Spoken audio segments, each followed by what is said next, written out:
you've done your SoundCloud remixes back in the day. And for those who don't know, we did do a Hood Politics interview for your Bad Reputation EP. Yeah. So I got to get a lot of your story then. And I do want to just touch base on some of those. But for sure. What people don't realize is sometimes they'll send a track to a label and we'll say, we'll take it. Right. 6 months to a year could go by. Yeah. And you're continuing to get better and better at production. So it's hard as a producer, and that's why being a performer is so important too, because how many DJs play unreleased tracks live, right? Yeah, well, the new thing now is, like, my Shazam, like, unreadable or, like, unable to find tracks, and they're like, what is this? And I'm like, unreleased. That's right. It's exciting. It is. Yeah, it's great. I think that's something that I would just want the general public to know, that, like, producers are always pushing themselves forward, and sometimes what you hear from them is 6 months to a year old. Yeah. Like you said, you're always learning. 100%. So are you creating a new type of sound? Because you have a really, really unique sonic identity. I would say that it's consistent, but just better. Okay.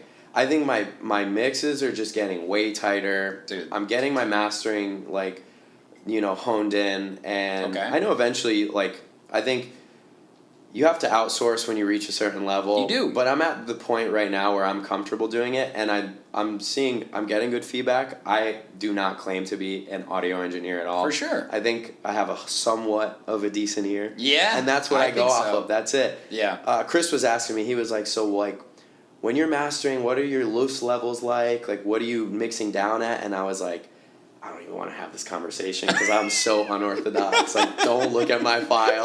Don't look at my levels. Yeah. I was like, I don't want to give you the bad advice because people are gonna be like, this idiot. Like, yeah, it's true. But I'm really just in tune with the fact, like, if it sounds good, I'm gonna go with it. I think that's a good rule of thumb. I think so. Try not to overthink it.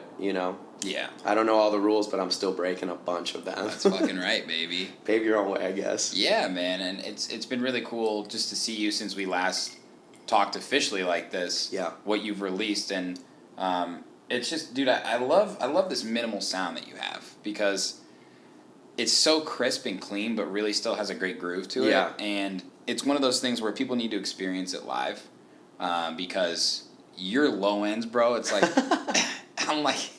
It's all about the low ends. It's all about the low ends. But, on that note, so when you think about producing minimal music, right? Because you've released some tech house bangers, big remixes, like that track on Gangsta House, that one I love. What's it called? Obsessed. Obsessed. Biggest build-up ever. Sickest build-up ever. I channeled an inner Hans Zimmer for that. You did, I just bro. went orchestral. I don't know. Yeah, unbelievable. I since then have not done that, but I feel like I should maybe But try it might come back. Yeah. I've interviewed so many producers that, they've started with this sound and they go to this and they go to that, and then next thing you know, they're combining all of those things together. So I can see that happening for you for sure. But when you're producing actual minimal house, right, how are you still trying to be unique but not be too minimal? You know what I mean? Because, minimal is minimal. You can only do so much. Yeah. So how do you stand out? Honestly, that's a tough question. It is. I have a knack for, almost over processing or putting too much in. Okay. Where sometimes I have to strip it back and I'm like, I don't need to put these sounds. I don't need to have a drum fill every measure. I don't need to have some alternating hat. Sometimes it'll make for a good, mix, but sometimes it's just okay, there's way too much going on. I can simplify this. You hear some songs from, a bigger artist and really well streaming, renowned artists, and it's just too much. It's just not even too much. It's just the right amount. Oh, okay. And I'm envisioning what their session looks like, and I'm like, this can't be more than 20 tracks. I know what you mean. And I'm like, it's just so amazing how they did so much with so little. But for me, I just try to write a really sick bass line. Yeah. And you're gonna hit 4 on the floor. Yep. Maybe vary that kick, do a little stutter, rest. Yep.